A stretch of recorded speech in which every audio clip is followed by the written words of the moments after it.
Students, so in this video again we are back with the rectifier part 2. तो rectifier का जो है हमने बेसिक्स प्रिंसिपल लास्ट वीडियो में देखा था और half wave rectifier it's a type of rectifier जिसका वर्किंग हमने डिटेल में समझा था using circuit diagram. If you are not able to understand what I am saying, आपका जो वीडियो है आप वहां पर मैंने कंटेंट नहीं लिखा है पीपीटी में. तो पीपीटी में मैंने थ्रू द डायग्राम आपको वर्किंग समझाने की कोशिश की है. कंटेंट तो आपको कहीं भी मिल जाएगा, but if you are able to understand कि क्या वर्किंग है, क्या लिखा हुआ है कंटेंट में, तो आपको फिर उसका सर्किट डायग्राम के थ्रू समझना ज्यादा आसान होता है. So today's topic would be full wave rectifier. ठीक है, हमने जो हाफ वेव रेक्टिफायर पढ़ा था, तो अब हमारा सेकेंड टाइप है फुल वेव रेक्टिफायर, जिसके अगेन दो टाइप होते हैं. पहले फुल वेव रेक्टिफायर क्या है वो समझ लेते हैं. तो फुल वेव रेक्टिफायर में हमारा जो अल्टरनेटिंग करंट था, यानी कि जो पॉजिटिव हाफ साइकिल और नेगेटिव हाफ साइकिल को कंबाइन करके एक वेव फॉर्म बन रहा था, उस पूरे एक वेव फॉर्म को हम हाफ वेव रेक्टिफायर में रेक्टिफाई नहीं कर पा रहे थे, क्योंकि नेगेटिव हाफ साइकिल मेरा जीरो चला जा रहा था. It is considered as data loss. अगर हम ट्रांसमिशन के सेंस में बात करें, मान लीजिए एसी टू डीसी कन्वर्जन में मेरा डेटा जा रहा है, कुछ डेटा मैंने सेंड किया है अल्टरनेटिंग करंट के थ्रू या अल्टरनेटिंग वोल्टेज के थ्रू. तो अगर नेगेटिव पोर्शन मेरा कंप्लीटली काट दिया जाएगा तो डेटा तो मेरा रिड्यूस हो गया, जितना डेटा जाना था वो नहीं जाएगा. तो डेटा रिडक्शन या डेटा आपका जो लॉस है, ये बहुत ही मेजर प्रॉब्लम है जिसको हमें रेक्टिफाई करना था. तो एफिशिएंसी हमारी कम हो जाती है अगर हम negative half cycle completely reduce कर देते हैं या हटा देते हैं. तो इस एफिशिएंसी की इशू को रिजॉल्व करने के लिए हमने फुल वेव रेक्टिफायर बनाया, जिसमें हमारे पास दोनों अल्टरनेटिव साइकिल यानी कि पॉजिटिव हाफ और नेगेटिव हाफ दोनों ही साइकिल को हमने जो है यूनी डायरेक्शन में, यानी या तो पॉजिटिव में या फिर नेगेटिव हाफ साइकिल में कन्वर्ट कर दिया. मीनिंग दैट कि हमारा ये जो वेव फॉर्म था, मैं आपको ड्रॉ करके दिखा देती हूँ. जो इनिशियल वेव फॉर्म हमारा होता है इनपुट का, positive half with negative half, जब हम हाफ वेव रेक्टिफायर में कर रहे थे तो हमारे पास सिर्फ पॉजिटिव हाफ आ रहा है. दैट मीन्स हम नेगेटिव हाफ को जीरो कर दे रहे थे. बट यहाँ हम नेगेटिव हाफ को जीरो नहीं करेंगे, हम उसको सेम डायरेक्शन में ले आएंगे, ताकि हमारा यूनी डायरेक्शन करंट, हमारा जो एक फीचर होता है डीसी का, that it is a uni direction current, it does not changes direction through the execution. तो हमारा ये जो फीचर है, हम इस फीचर को लेके आ सकते हैं with the help of full wave rectifier. जब ना इफ वी मूव ऑन, हमारे पास दो टाइप के फुल वेव रेक्टिफायर है. पहला है हमारा centre taped waveform rectifier, full waveform rectifier, जिसमें हम एक सेंटर टेप ट्रांसफार्मर और दो डायोड्स की मदद से रेक्टिफिकेशन कर रहे हैं. दूसरा हमारा होता है ब्रिज रेक्टिफायर, जिसमें हमारे पास चार डायोड्स है लेकिन कोई भी ट्रांसफार्मर नहीं यूज हो रहा है. पहली बात ये, सेंटर टेप ट्रांसफार्मर क्या होता है? सेंटर टेप ट्रांसफार्मर का मतलब ये होता है कि उसका जो आउटपुट निकलेगा वो सेकेंडरी के सेंटर पोजीशन से निकाला जाएगा. सेकेंडरी कॉइल जो होता है उसके सेंटर पॉइंट से निकाला जाएगा, वहां से उसका आउटपुट हमें मिलेगा. जो आपका ट्रांसफार्मर होता है उसको हमने ब्रिज में क्यों हटा दिया? तो जो ट्रांसफार्मर होता है दैट इज एक्सपेंसिव. तो अगर रेक्टिफायर बहुत एक्सपेंसिव होगा, rectification is a very basic process जो हमें इलेक्ट्रॉनिक के हर एक डिवाइस या हर एक सर्किट में चाहिए होता है. तो हमारा हर एक डिवाइस या सर्किट एक्सपेंसिव होते जाएगा. सो बिकॉज ऑफ दैट हमने फुल वेव रेक्टिफायर जो है बिना ट्रांसफार्मर के बनाने की कोशिश की. Diode is much more cheaper than transformer. तो हमने दो की जगह चार डायोड यूज किए. सो विदाउट ट्रांसफार्मर हम सेम आउटपुट एफिशिएंटली प्रोड्यूस कर पा रहे हैं इन द ब्रिज रेक्टिफायर. तो इसका वर्किंग हम बेसिकली समझते हैं with the help of this diagram. ये आपका सेंटर टेप ट्रांसफार्मर. ठीक है, ये सेंटर टेप ट्रांसफार्मर जो है यहाँ पर दो रीजन से है. पहला, अगेन मैंने बताया था, AC voltage is comparatively very high than the DC voltage. अब हमारे जो डायोड्स हैं वो उतने हाई वोल्टेज पे वर्किंग के लिए नहीं बनते हैं. तो because of that we need to step down our AC voltage which is coming through the input. हमारे इनपुट में जो एसी वोल्टेज आ रहा है उससे हमें स्टेप डाउन करने की जरूरत पड़ती है, यानी कि उस वोल्टेज को रिड्यूस करने की जरूरत पड़ती है जो हमें इनपुट में मिल रहा है. रिड्यूस करने के अलावा यहाँ पर डिविजन ऑफ वोल्टेज भी हो रहा है. यानी कि जो आउटपुट मेरा आना है वो आउटपुट एक D1 को यानी डायोड 1 को जाना है, और एक सेकेंड ट्रांसफार्मर के आउटपुट की मैं बात कर रही हूँ। तो ट्रांसफार्मर का एक आउटपुट यानी कि पॉजिटिव हाफ हो सकता है D1 को जाए और नेगेटिव हाफ हो सकता है D2 को जाए, बिकॉज दोनों में से एक ही डायोड आपका फॉरवर्ड बायसिंग में रहेगा विच will be in the active reason of working diode, और एक आपका रिवर्स रीजन में रहेगा जिसकी वजह से वो वर्किंग नहीं जाएगा। क्लियर? ये आपका लोड रेजिस्टर्स है, that is the device which is required the rectified current. Okay, so let's see the working. तो पहले हमारे पास यहाँ पर यस, तो हमारे पास एसी वोल्टेज है। तो फर्स्ट हाफ साइकिल में लेट अस अज्यूम कि हमारे पास ये पॉजिटिव हाफ में है, इस टर्मिनल पे पॉजिटिव हाफ है, इस टर्मिनल पे नेगेटिव हाफ। क्लियर? जब ये चीज हमारे पास क्लियर है तो देखिए पॉजिटिव हाफ यहाँ पर ये P से कनेक्ट है and this one is N। ठीक है, again this one is P and this one is N। तो पॉजिटिव हाफ यानी कि positive terminal of the battery और the input voltage is connected to the positive terminal of the diode, and because of that this diode becomes forward biasing यानी कि ये active region में चला गया।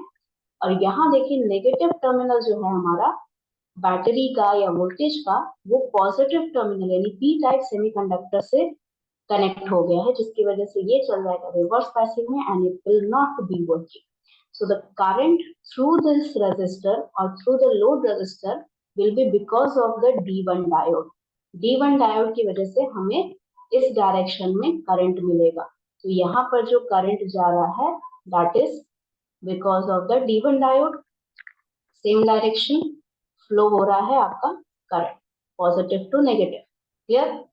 Now if we look in the opposite side, मतलब जब ये हमारा अल्टरनेटिंग करंट का नेगेटिव हाफ साइकिल आएगा, ये नेगेटिव हो जाएगा और ये टर्मिनल हमारा पॉजिटिव हो जाएगा। Okay, so this will be positive and this will be negative. तो यहाँ देखिए negative terminal P side of diode के साथ कनेक्ट हो गया है, तो this will not be conducting in this region. ठीक है, इसको मैं I1 लेबल कर देती हूँ ताकि आपको समझ में आए। ठीक है, ये आपका I1 है जो कि डायोड 1 की वजह से आ रहा है। ठीक है, this is your I1 waveform. जब अब मेरा जो I2 वेवफॉर्म है या मेरा जो डायोड 2 है उसको ध्यान से देखिए, डायोड 2 का पॉजिटिव टर्मिनल P से कनेक्ट हो गया और नेगेटिव यहाँ से जा रहा है तो ये N से कनेक्ट हो गया। So this will become working and the diode again positive to negative direction में आपका करंट जाता है, तो direction of current will be the same, that is I2। यानी जो आपका लोड रजिस्टर है वहां देखिए सेम डायरेक्शन में दोनों बार आपका करंट जा रहा है। तो दैट मीन्स मुझे positive half cycle negative half cycle में भी आउटपुट इसी डायरेक्शन में मिलेगा which will be I2, and if we combine these two we will get our both half cycles in the same direction of unidirection current हमें मिल जाएगा, एक ही direction में। This is your I1 plus I2। Clear? तो दोनों ही आपका, क्योंकि load resistor में ही दोनों जा रहा है ना, दोनों आउटपुट मेरा लोड रेजिस्टर में ही जा रहा है और सेम ही डायरेक्शन में जा रहा है, तो the direction of current is not changing. तो अकॉर्डिंग टू डीसी हमारा फर्स्ट जो फीचर होता है या कैरेक्टरिस्टिक होता है डीसी का, दैट हमें करंट जो है वो सेम डायरेक्शन का चाहिए, तो सेम डायरेक्शन का करंट तो मिल रहा है। तो this is how the full wave rectification work, positive half के लिए और नेगेटिव हाफ के लिए। आई hope you understood this point कि आपका विद ट्रांसफार्मर ये कैसे वर्क कर रहा है। तो ट्रांसफार्मर में अगेन जो मैंने पहले वाले में बताया था, ये V1 है और यहाँ पर जो वोल्टेज मिल रहा है वो V2 है। सो V1 is always greater than V2। It is not possible कि V2 आपका बड़ा हो जाए, क्योंकि हम स्टेप डाउन ही हमेशा यूज करते हैं। स्टेप डाउन यूज करने का मेन रीजन ये है कि एसी वोल्टेज बहुत लार्ज होता है compare to the voltage which is variable और वर्केबल फॉर द डायोड, तो हमें इसको स्टेप डाउन ही करना होता है। क्लियर? ये पोर्शन आपका हो गया। सेंटर टेप ट्रांसफार्मर के साथ आपका जो फुल वेव रेक्टिफायर बनता है which is centre tap full wave rectifier. is this is the working of your full wave rectifier with centrative transformer. ये पोर्शन हमारा हो गया clear. Let me just erase this and फिर हम चलते हैं अपना ब्रिज रेक्टिफायर की तरफ. ओके, सो ब्रिज रेक्टिफायर हमारा जो है it is design something like this. Okay, so यहाँ पर देखिए हमारे पास 4 टर्मिनल्स है, 4 डायोड्स. ठीक है, एक टर्मिनल है हमारा ए एंड बी. ये टर्मिनल जो है इनपुट एसी को दिया जाता है. ठीक है, यानी 2 टर्मिनल में हमें पॉजिटिव नेगेटिव कनेक्ट करना होता है. तो positive negative of the input AC will be connected to A and B. Same with our C and D. ये यहाँ पर हमारा लोड रजिस्टर लगा है, तो यहाँ से हम आउटपुट करंट लेंगे, that is our DC output current. Clear? तो इसका वर्किंग समझ लेते हैं. पहले आप देखिए कि ये जो आपका D1, D2, D3, D4 design किया गया है, इससे आपको कोई मतलब नहीं है कि लेबलिंग किस तरह की गई है. लेबल आप इसका चेंज भी कर सकते हैं. आप चाहें तो यहाँ पर D1, D2, D3, D4 की जगह D1, D2, D3, D4 इस तरह कर सकते हो. D1, D2, D3, D4 ऐसे कर सकते हो. उससे कोई मतलब नहीं. वर्किंग पे इसका कोई इफेक्ट नहीं पड़ता. क्लियर? ये आपको नंबरिंग इस फॉर्मेट में इसलिए की जाती है ताकि समझने में आसान हो. तो आप अपने हिसाब से कैसे भी इसको लेबल कर सकते हैं. इस लेबल के हिसाब से ही मैं आपको यहाँ पर वर्किंग बताऊंगी. तो if you are getting confuse because of some other diagram, it is not because of the D1, D2, it is because of the flow of current. ये चीज आप समझ लें कि अगर कोई मान लीजिए कोई और डायग्राम बनवा रहा है, कोई फैकल्टी या कोई टीचर या कहीं से आपने गूगल से कोई और डायग्राम निकाल लिया जहाँ पर D1, D2, D3, D4 का वैल्यू इंटरचेंज है या आपने लेबल अलग अलग बना लिया है, तो उससे वर्किंग का कोई इफेक्ट नहीं पड़ता. आपको नोमेनक्लेचर अलग करना पड़ेगा बस वर्किंग लिखते समय. तो लेट्स फोकस ऑन वर्किंग. तो हमारे पास इनपुट वेवफॉर्म है ये. ठीक है, this is for positive half, this is for negative half. तो पॉजिटिव हाफ साइकिल में देखते हैं. हमारे पास ए मान लेते हैं कि ये पॉजिटिव है और बी मेरा नेगेटिव टर्मिनल पे कनेक्टेड है. इन दिस सेंस ये पॉजिटिव टर्मिनल जो है ये D2 को भी जाएगा, D1 को भी जाएगा.